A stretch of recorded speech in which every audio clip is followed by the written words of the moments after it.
Hello, so in the video this afternoon we're going to look at the question, evaluate the view that the state funding of political parties is a much needed reform. And I'm going to argue that yes, I think that we should have the state funding political parties as opposed to private donations funding them. So I'm going to do the method one approach where I'll put my argument first and then I'll do the counter argument and then I say why my view is actually better. So I'm going to begin by saying I think the strongest argument to suggest that the state should fund political parties is that it would stop or significantly reduce the potential for corruption and would also prevent political parties being seen to be reliant on special interests. So currently, especially the big two parties are often accused of being reliant on the people who give them money. Now, the people who give them money don't do so necessarily out of the kindness of their hearts. There's often some ulterior motive, or that's what it looks like anyway. So Labour, they get a significant amount of their funds from the trade unions. Unite the Union, for example, back in 2019, was by far the biggest donor to the Labour Party. I'm not sure overall what percent of donations Labour gets from the trade unions, but I think it's well over 60%. It's a significant number anyway. And therefore they get accused of being beholden to the trade unions for some of their policies and these special interests. So, you know, the Conservatives will accuse Labour of doing what their union paymasters want them to do over things like workers' rights and things like this. And so this is an issue. The Conservatives, they get lots of money from big business. One of their biggest donors is JCB, the construction company. And again, the Conservatives often get accused of just supporting the interests of big business against the workers, etc., etc. And as part of all this, there are various scandals that appear from time to time, which do seem to show some connection between, you know, these donations and special treatment. So perhaps the most famous example we've looked at is Bernie Ecclestone. He's the Formula One guy who gave £1 million to Labour in 1997. When Labour wanted to then ban tobacco advertising, Bernie Ecclestone basically was able to contact Tony Blair to say, can you please exempt Formula One, which the Blair government initially did. So there seemed to be a clear connection between this £1 million from Bernie Ecclestone and the fact that his business interests, Formula One's interests, were being protected, if you like, not have to comply with this ban on tobacco advertising. And there was a clear link that was seen and led to a great big scandal. Much smaller event has been Lord Ali, who's given clothes and glasses and things to Keir Starmer in the 2024 election period, which again this time last year seemed to cause a bit of a scandal for Labour over these donations. And the argument would go, if you had state funding instead, not only would you get rid of this potential corruption or reliance on special interests, political parties could spend more of their time and energy, rather than trying to raise money and appeal to these sorts of people, they could actually spend some of that time and energy instead on developing new ideas, new policies, campaigning, doing much more useful things than going around humiliating themselves trying to get money off these big donors. So therefore, if the state funded parties, it would get rid of all these problems. However, and there's always a however, you could argue against this and say actually getting donations for political parties is actually quite a good thing. It means that the parties have to respond to the interests of these various groups. So, for example, the trade unions for Labour, if Labour didn't get any money at all from the trade unions but got it all from the state instead, they'd have no real motive, would they, to look after workers' rights or anything of that nature. The Conservatives likewise, you know, if all their money came from the state, they'd have no motive to do things on behalf of business. And in many ways, it would therefore make the parties much more kind of bland. They wouldn't have to, you know, they could just do things as they wanted. They wouldn't have to take account of any other particular views of other groups. And one thing you could say at the moment is that for like Labour to be successful, they very often had to appeal to some businesses and gain money of businesses. So again, it broadens, if you like, the Labour Party's kind of appeal and helps them to win elections. And so actually the fact parties get money from lots of different groups might just show their popularity. I mean, you could make the argument, couldn't you, that people should be free to donate if they so wish. It's a form of free speech. If I was a multimillionaire now to donate money to the Greens or Labour or Conservatives, I should be able to. As long as it's all officially done, is it not getting away with my free speech if I can't do that? And so if you had state funding of parties, it would mean that individuals wouldn't be able to give money if they so wished. It would also allow the parties to ignore their members even more than they currently do, because, you know, if they saw a drop of membership, it wouldn't affect them financially. So, so why would they need to bother? So, therefore, they shouldn't have state funding of parties. Now, I think this is a weak argument, and I think the state funding is better.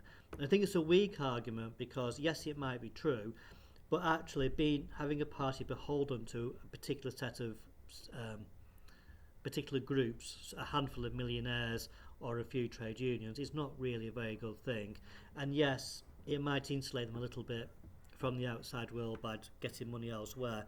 But I think the benefit of parties actually spending more time developing ideas and policies will be much more fruitful than going around trying to get money and run the risk of all the negative headlines they get from corruption and reliance on special interests. And therefore the state should fund parties. Okay, a second argument for why the state should fund parties is that it would end the two-party dominance. At the moment, if you remember from the lesson or those various graphs we looked at, the two main parties, Labour and the Conservatives, get by far the most money. And therefore they can use that money to dominate. They can use the money to hire political activists. They can use the money to hire campaign staff. They can use the money to produce lots of leaflets and adverts. And it just perpetuates this two-party system. You know, compare the income of a party like Labour or the Conservatives compared to a party like the Greens or, Jeremy Corbyn's Zara Sultana's new party, your party. You know, the money they're going to get and the money which they have is pittance compared to what Labour and the Conservatives have. And therefore it's not a level playing field. If you had state funding of parties, you could have a system whereby all the parties got the same amount of money, basically. And that would therefore allow some of the smaller parties or emerging parties a greater opportunity to compete with the big two. And therefore, it could be a good thing. It would allow for more representation. It would allow for more parties to stand in elections, therefore provide more choice for the election. And therefore the state should fund political parties because it would break the two-party dominance. Now, of course, the counter-argument to this would be, well, in reality, would you want to give, I don't know, a party which has got virtually no support, the Workers' Party or something, the same amount of money as like the Labour Party or the Conservative Party? In reality, would not probably work off election results. So like the parties which got the most percentage of the votes in the previous election would therefore get the greatest amount of money. And in many ways that might seem quite sensible and quite logical. However, that would then perpetuate, once again, the two-party system, because Labour and the Conservatives at the last election got the highest percentage of the vote and therefore they get most of the money. And you could argue as well against it to say that money doesn't always win anyway. I mean, we're saying about the two-party system being an issue and it would be broken up by having state funding of parties. Well, you could argue that that's two-party dominance has broken up anyway, despite the fact the biggest two parties got the most money. So Reform UK at the last election got 14% of the vote. The Liberal Democrats are now on 70 plus seats in Parliament. And this is despite the fact Labour and the Conservatives dominated with money. And therefore we don't need state funding of parties because actually the two-party system is dead anyway. And this has happened in spite of money being held by the two main parties. And of course, connected into this, you could also make the point is, well, why should someone's money not be spent on the health system, but be spent on parties instead. And what happens if someone doesn't want their money to be spent on political parties or on certain parties? If you gave all the parties the same amount of money, I mean, I might be very upset if any of my money was sent to Reform UK or the British National Party or something. Someone on the far right might be very unhappy if any of their money go to Zara Sultana, Jeremy Corbyn's party. You know, quite rightly they may say that money should be better spent on things like healthcare or policing or things of that nature. Now, the counter to this, and say why state funding is better, is yes, it might be true the two-party system's in trouble, but actually it would have broken down much earlier if you'd had state funding of parties and you didn't have two parties that dominate financially. And in some ways, the fact that Conservatives are still quite strong financially might show how important money still is. And therefore, state funding of parties is the way to go. It is a much better way of doing things. Okay, finally. A third argument to say that the state should fund parties is that the current system doesn't work. The existing laws, which is called the Political Parties, Elections and Referendums Act, goes back to year 2000, largely done in wake of the whole Bernie Ecclestone affair in the Blair years, is quite weak. You've got the Electoral Commission, which oversees it.